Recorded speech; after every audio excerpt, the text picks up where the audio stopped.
Bienvenue dans cette vidéo où nous allons explorer le modèle en cascade, une approche linéaire du développement de logiciels, de la définition des besoins à la maintenance. C'est un modèle adapté aux projets bien définis et stables. Commençons par les phases du modèle en cascade.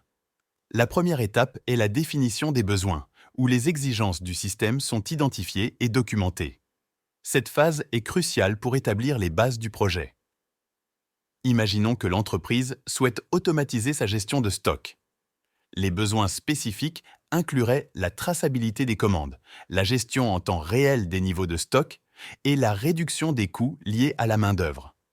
Ensuite, nous avons la phase de conception, où les concepteurs élaborent la structure technique du système, produisant des spécifications détaillées. Les concepteurs élaborent une architecture, définissent la structure des données, les interfaces et les algorithmes. Par exemple, ils choisissent d'utiliser une base de données relationnelles pour stocker les informations critiques. L'implémentation suit, avec les développeurs qui traduisent ces spécifications en code source. Ils créent des scripts et des applications pour mettre en œuvre les fonctionnalités, suivant les directives de la phase de conception. Les tests viennent ensuite, évaluant si le système répond aux exigences spécifiées. L'intégration et le déploiement rassemblent les différents composants pour former un système complet. Par exemple, on s'assure que le module de gestion des stocks communique correctement avec le module de gestion des commandes lors du déploiement. Enfin, la phase de maintenance intervient après la mise en production, visant à résoudre d'éventuels problèmes.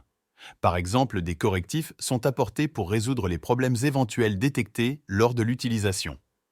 Le modèle en cascade offre une gestion claire des étapes et une documentation complète.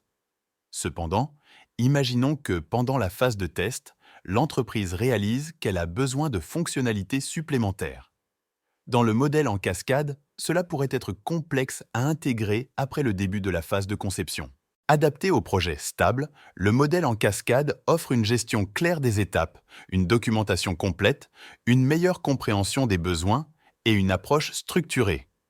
Cependant, il présente des inconvénients, tels que son manque de flexibilité pour répondre aux changements fréquents et son risque de livrer un système qui ne répond pas aux besoins actuels.